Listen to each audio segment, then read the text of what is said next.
Welcome back. Well, viewers, Congress's Election Accountability Group for Electoral Justice, or EAGLE, has set the political temperature soaring with its latest attack on the Election Commission. It accused the poll body of being complicit in voter list manipulation and asserted that the party was actively working to seek a remedy through legal, political and legislative means. In fact, the BJP has been quick to counter the charges, accusing the party of trying to undermine the constitution and constitutional bodies to hide its own political failure. In fact, the Congress panel in a statement has alleged that the EC has been complicit in the voter list manipulation. Citing the recent Maharashtra elections, the Congress in fact claimed that one of the most disturbing patterns in the voter list involves instances where the same voter ID number has been assigned to multiple voters within the state as well as across states. In fact, this statement also pointed out a sharp and unexplained surge in the number of voters in Maharashtra ahead of the polls, saying that it was suspicious that all new voters supported the BJP.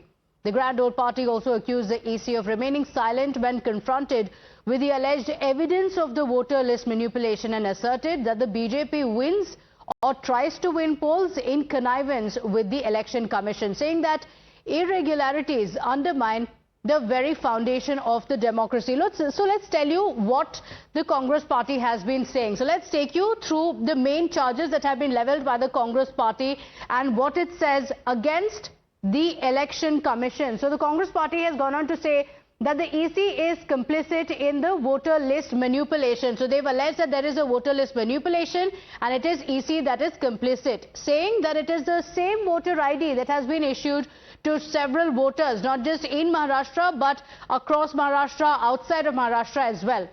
So the charge of the Congress party and the EAGLE, the panel, is that there are irregularities in the voter list. So they claim that they have looked at the way elections have been conducted and it is based on their own observations that they are making these charges, saying that the BJP is winning in connivance with the Election Commission. So remember, time and again the Congress party has raised the issue. In fact, Rahul Gandhi had also spoken up in the Lok Sabha, and the Congress party's EAGLE going on to say that this is a danger to India's electoral democracy. Not the first time that we're hearing such a statement coming in from the Congress party. So the politics around it continues. In fact, in response, the BJP has hit back, calling the accusations an insult to the constitution, accusing the Congress of blaming the election panel time and again for its own defeat.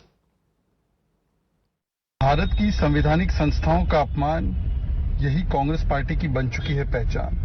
Congress's EAGLE is now behaving like a vulture and it is doing this kind of politics of undermining institutions of the country, especially constitutional institutions. First, they used to have EVM Raga. Now they are going after electoral roll and data. Create excuses for future elections and to give excuses for past elections. Now they are blaming Election Commission. When they win the elections in Karnataka, Telangana, in Himachal Pradesh, that time EVM was also fine, electoral rolls are also fine. Now they have lost Haryana, Maharashtra, Delhi. So Election Commission is not okay. So what is this EAGLE grouping of the Congress party? This is a group that includes Ajay Makhan, Digvijay Singh, Abhishek Manu Singhvi, as well as Praveen Chakravarti and Pawan Khera. So these are the leaders who are part of this grouping, and they claim that it will seek a remedy through legal, political and legislative means.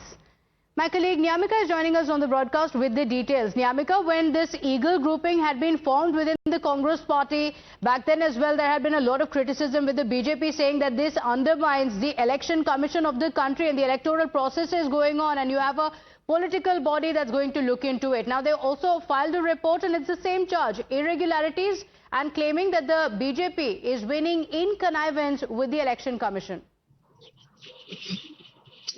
Well, indeed, and this is not the very first time when this kind of charge is being levelled by the Congress party. As earlier also we have seen that how Rahul Gandhi had held a press conference with the Uddhav Thackeray-led Shiv Sena and the Sharad Pawar-led NCP regarding the Maharashtra Assembly election. And in that particular press conference as well, we have seen that how Rahul Gandhi had made this allegation regarding the voter ID, voter data manipulation, which was the Congress party is saying that it was being done during the Maharashtra Assembly elections. they have mentioned that there was a surge of 40 lakh voters in the Maharashtra assembly election. All these voters had voted for the BJP, as at that point of time also it was the Congress party who had made this allegation that it is basically the election commission which is helping the BJP to win these elections, as this time as well. The statement which is being released by the Eagle group of Congress party, they had once again alleged that there is a manipulation of voter ID, as they have stated that the same voter ID numbers have been assigned to multiple voters within and across the states. And not just this, but in fact the Congress party has also alleged that most of these new voters have allegedly voted for the BJP, influencing the entire election results. So basically now this is the claim which is being done by the Congress party, Yes. but a counter attack is also coming in on the part of the BJP, saying that it is being And it's questioned by not the just the Congress party. BJP, isn't it, Niyamika? What is the legal counter that the Congress party is talking about? They've approached the Election Commission that has dismissed this charge. They've also approached the Supreme Court, and not much has come of it. Thank you for joining us with all those details, Niyamika.